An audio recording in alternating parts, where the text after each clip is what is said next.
Alright, welcome. Thank you for joining my site, or thank you for watching my video. I just started this site.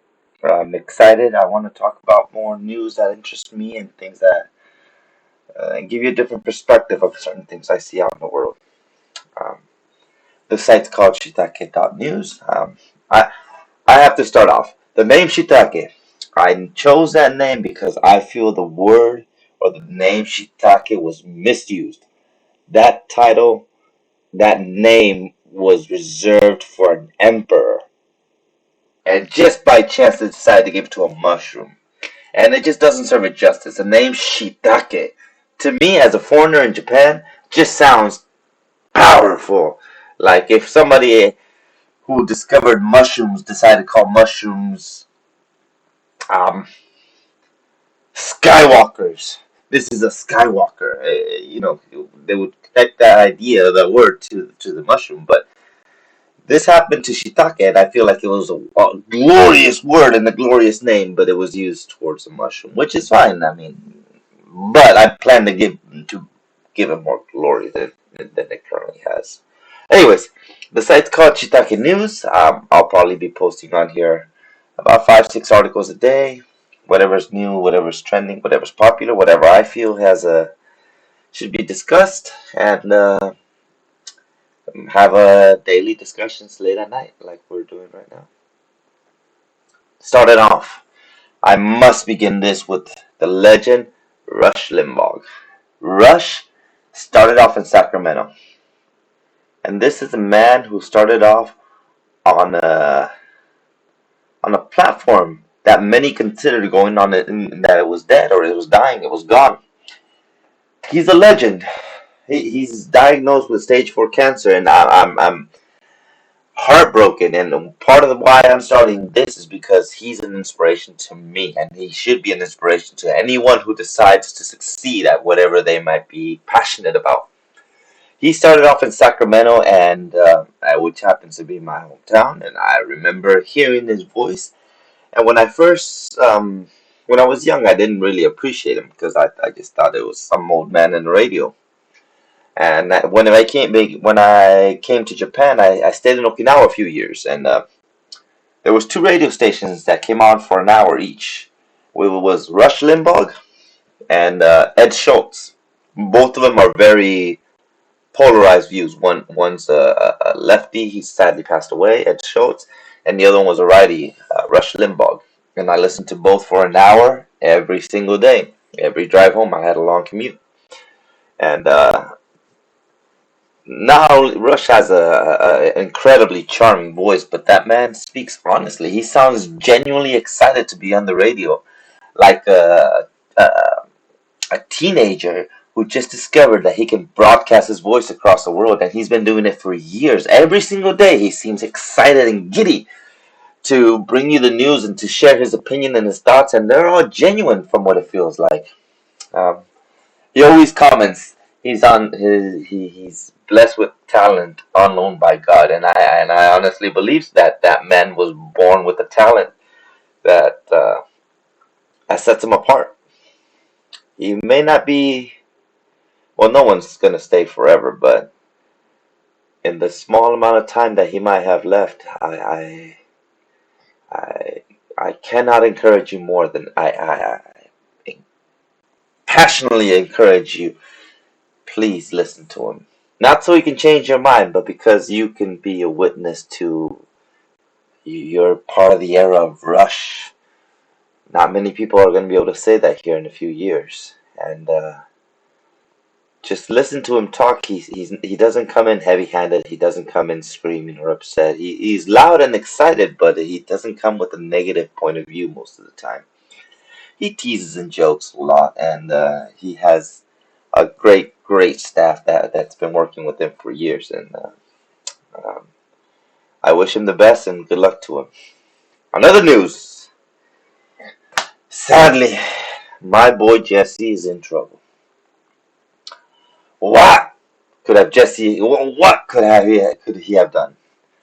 Well, actually, he's done quite a few things, and it seems like it's all catching up with him.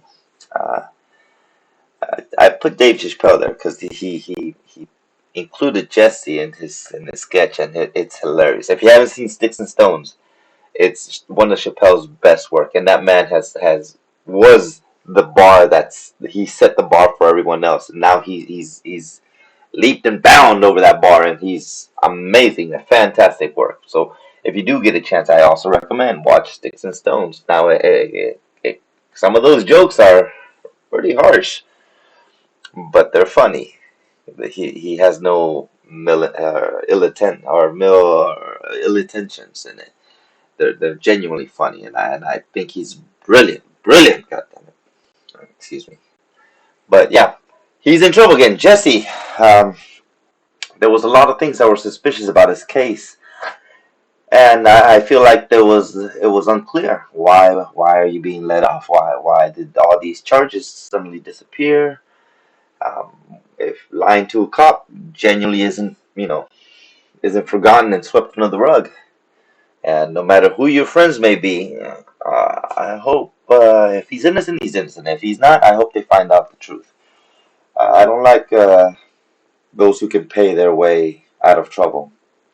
I was born with literally close to nothing, and everything, and I did my best to keep my nose clean. And it's unfair, or not unfair, but it's not in the spirit of justice that somebody can get away with it just because they have powerful friends. So Jesse, my boy, he's in trouble.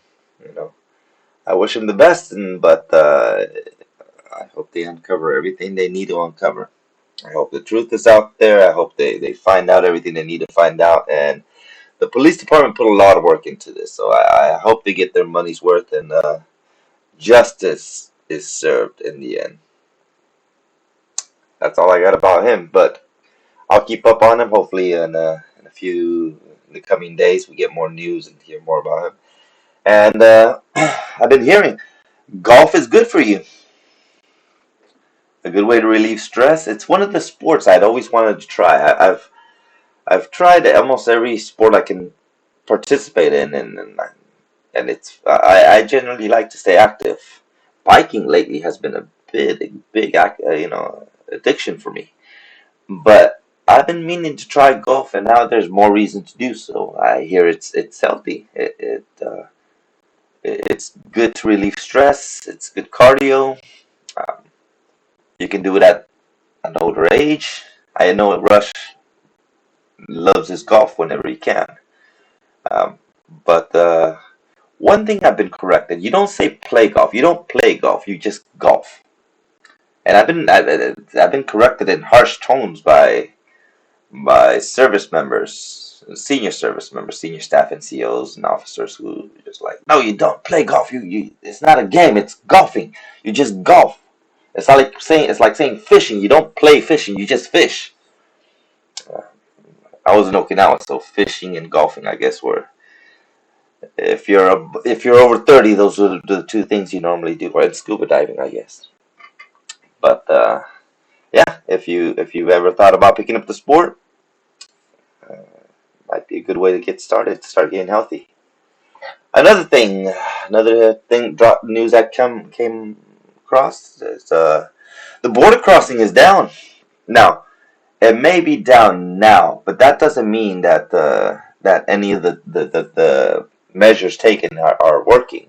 You have to give it a year before after a full season goes through before you realize how much effect the walls or the rules or any of the changes that come by have really what effect they've really had.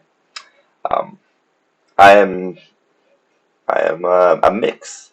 My family actually crossed that border. I happen to be born in the U.S., but a few one generation back, they everyone's born abroad, and it was a different times back then. But now people are trying to get a handle on things, especially if some of the people that come over don't always have the best intentions. It's strange. A lot of people complain about the walls and border crossing and how it's evil or wrong. But a lot of family members and a lot of people who are close to me genuinely would like to have a handle on that. Some of them either have something good going for them, and they're like, we need to cut that down or tone that down or keep that in check. And I tend to agree. I'm only one generation away. I'm the first generation born in the U.S., and I'm very proud of all the things that the U.S. has given my family. But my family is legal now. They back in the 80s, they went through a naturalization process, and they build their fortune, or not the fortune, but build their careers and lives in the U.S. As legal as possible.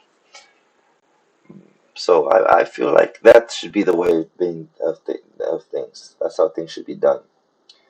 Of course, there's dreamers and there's people who've been in the U.S. who just haven't taken the time to get that done, or who don't want that process, who's is stuck in limbo in that process of waiting for paperwork to be processed, and it's a slow, tedious process. I wish that got addressed next. I hope the flow gets controlled, and I hope that the process gets adjusted, because it used to be a lottery. It used to be almost random. But some people assume or feel like if you donate to the right people, you get helped here and there. But as far as our family, who wasn't wealthy at all, it was random as far as when you got your letters or when you got an appointment to go to the courts. So I wish that got addressed.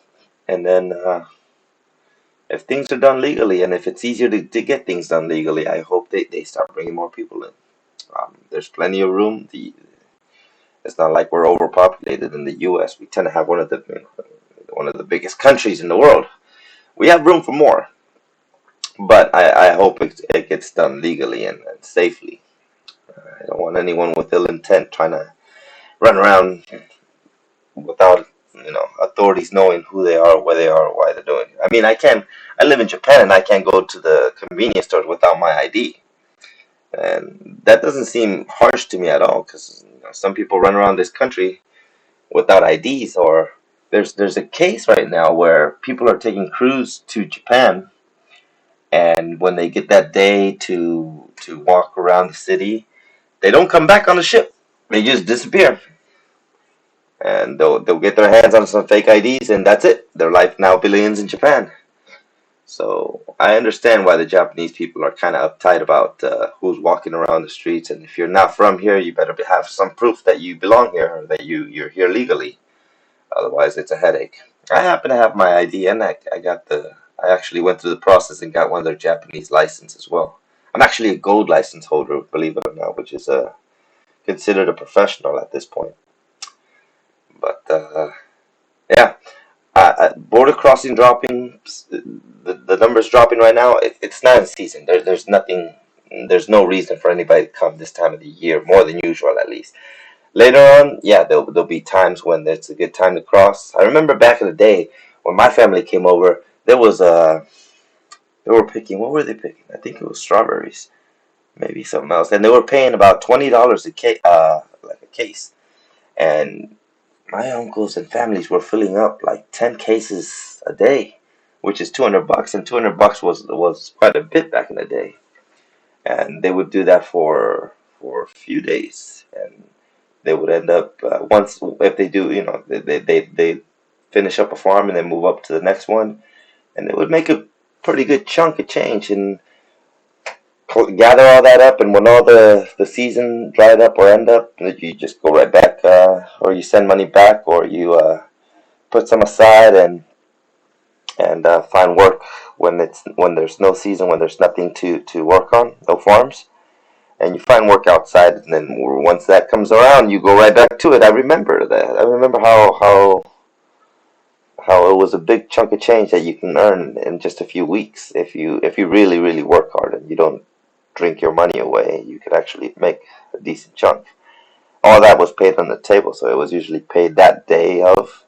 It wasn't like, oh, pay you at the first or the 15th. It was paid the day of, so it was a good thing for us back then. But there's nothing to pick right now. Spring's rolling around, and come this in a few months, you should see the numbers start ticking up. But if they don't, then the ideas or the things implemented right now are working. So we'll see how that goes. Anyways, this is my first broadcast. I'm just really excited, and I hope you guys enjoy my point of view and my experiences. And yeah, I hope to see you around. Thank you very much. Have a good night.